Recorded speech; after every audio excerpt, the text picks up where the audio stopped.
yang sekarang berprofesi sebagai customer service di Bank BCA dan juga punya usaha kopi di Kota Magelang. Langsung aja kita ngobrol ya.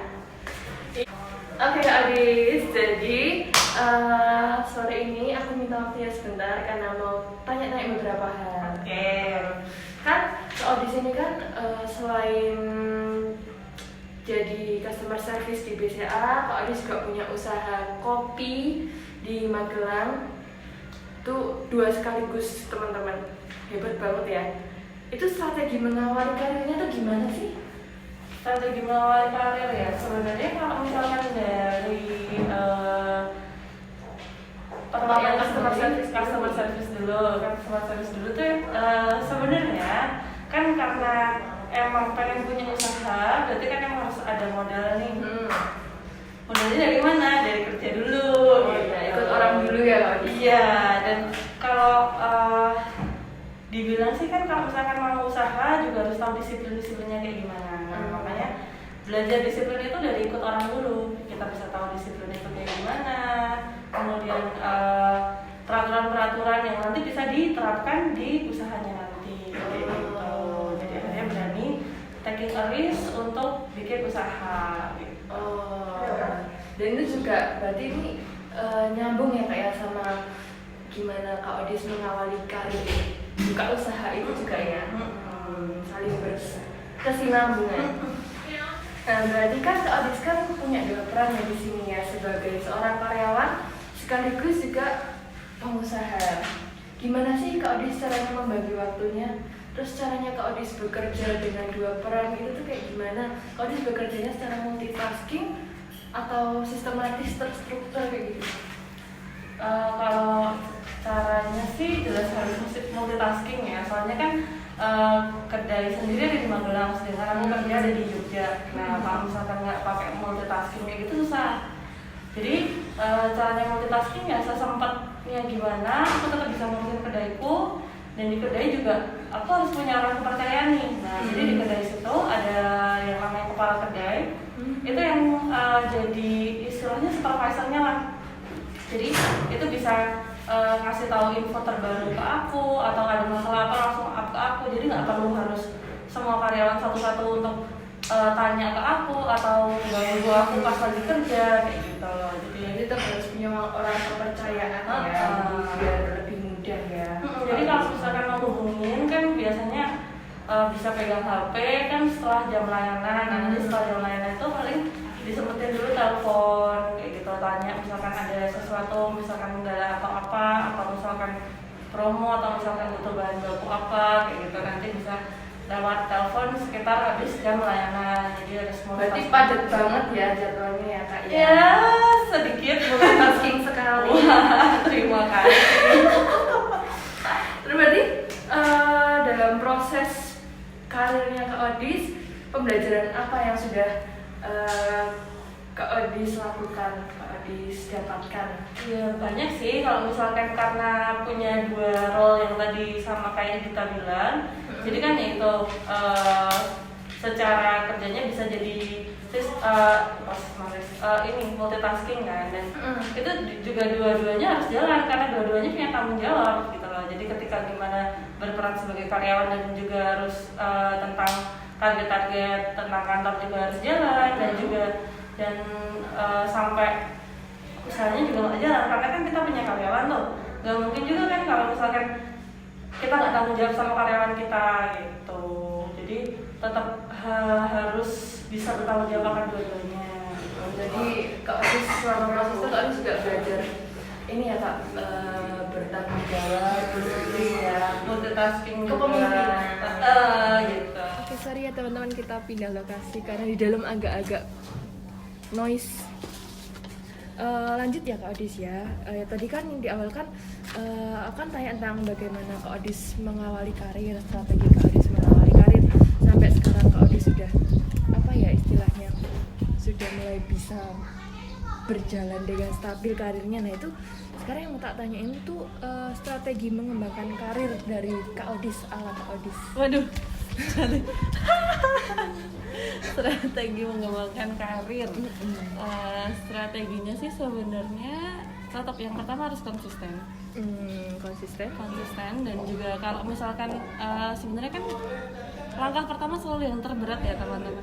Iya. Jadi kayak kalau misalkan kita nggak berani dari awal, maksudnya kita pasti ada rasa takut gitu loh. Ketika kalau misalkan kita udah jadi karyawan enak kan, tiap bulan dapat gaji kayak gitu kan. Tapi kan kalau misalkan memang emang pengen usaha ya harus berani ngambil resiko kayak gitu. Ya walaupun kan kita kan nggak tahu apa yang terjadi ke depannya, justru itu kita harus bertanggung jawab pelan-pelan agar itu nanti bisa tercapai. Jadi gitu. strateginya adalah konsisten, terus disiplin ya. Disiplin, taking a risk, itu harus berdoa, jangan lupa teman-teman. Oh iya, itu yang paling utama ya kalau tapi disebut belakangan. Terus ini nih, kan nggak mungkin ya selama Kak Odis merintis karir tidak menemui konflik, kan nggak mungkin ya. Seberapa sering sih Kak Odis menghadapi konflik? Entah itu di kantor atau di ini berarti konfliknya usaha. masalahnya internal apa eksternal nih? apapun. Banyak sebenarnya kalau kayak gitu. Soalnya kalau dari dalam internal sendiri pasti ada konfliknya ketika kita harus bertanggung jawab di dua peran, itu kan berat ya, jujur berat gitu. Ketika Senin sampai Jumat itu kan harus full di kantor, harus tanggung jawab dari jam berapa sampai jam berapa, pagi sampai sore harus tanggung jawab sebagai karyawan. Tapi setelah itu ketika ada waktu ya harus tanggung jawab sama apa yang ada di kedai gitu di. Kak Odis kalau weekend di Magelang full ya? Jadi kalau Senin sampai Jumat itu nanti fokus kerja, ketika weekend nanti fokus sama usaha gitu.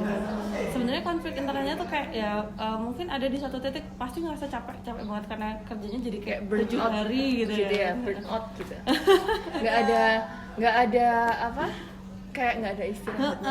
Itu kalau masalah internal tuh mungkin lebih ke capek, terus nanti ya harus mengingatkan diri sendiri akan motivasi apa yang sebenarnya pengen dicapai. Maksudnya penyemangat kayak gitu harus diingat-ingat lagi gitu. Alasan kenapa memulai, betul. Kayak gitu. Cuman kalau masalah eksternalnya sendiri ya tetap ada pasti. Kalau misalkan gimana di kantor pressure dan juga untuk target, sedangkan kalau yang di kedai juga kan misalkan kita jadi karyawan kan kita juga pasti akan ada drama dengan sesama karyawan. Nah sebagai owner kita juga punya drama itu, tapi kita harus jadi penengah gitu. Jadi kita kayak harus menghadapi drama itu, entah apapun itu. Terus caranya Kak Odis menghadapi konflik tersebut gimana? Konflik internal tadi misalnya kayak burnout itu tadi ya, atau konflik eksternal tadi. Sebenarnya kalau misalkan dari internal sendiri sih harus punya kayak semacam pelarian gitu ya. Kayak pelarian gimana caranya biar nggak stres gitu loh. Jadi kalau misalkan teman-teman punya hobi ya pakai aja hobinya ketika lagi stres. Coba hibur diri sendiri pakai hobi itu gitu. Cuman kalau nggak ada ya mungkin ketemu keluarga aja udah bisa jadi alasan kok. Family girl. Terus kalau Kak Odis sendiri untuk mengatasi konflik tadi itu berarti Kak Odis sering ini dong, apa hobinya Kak Odis itu apa? Aduh. Hobinya ngipop. Ngipop ya. Kayak ini ya apa? Ngehalu. Aduh, sebenarnya sebagian dari hobi adalah kayak nonton konser gitu kan juga hobi, cuman hobinya mahal soalnya teman-teman. Ngeri juga.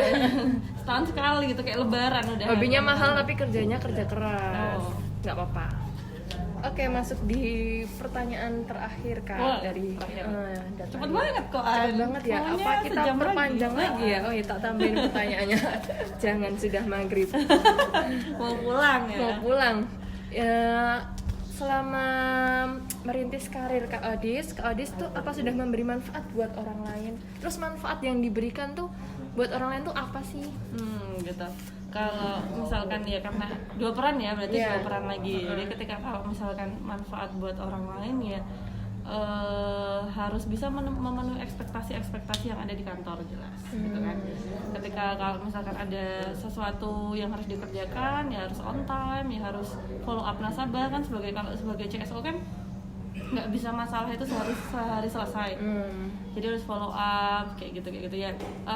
Sebenarnya berarti kan itu nggak lain dan nggak bukan adalah juga membantu cabang sendiri juga, membantu nasabah juga, menyelesaikan masalah nasabah juga. Terus kalau misalkan dari kedai sendiri pun kalau misalkan manfaat yang dirasain ya ini sih sebenarnya agak terharu juga ketika kalau misalkan karyawan bilang ke kita gitu, mereka bahwa cerita sih karena kan emang karyawan kan mahasiswa ya, jadi anak mereka muda ya, anak milenial. muda, jadi mereka lebih mau terbuka kalau misalkan ada masalah apa. Tapi mereka juga bilang bahwa makasih udah ngasih pengalaman, mereka bilang kayak gitu. Jadi setidaknya mereka punya pengalaman kerja ya, walaupun memang jaga kedai gitu kan, tapi mereka juga mikir tentang gimana promosi, marketing kayak gitu. Terus habis itu gimana caranya ningkatin revenue pakai IG, akun IG, dan juga untuk promosi secara offline dan online kayak gitu.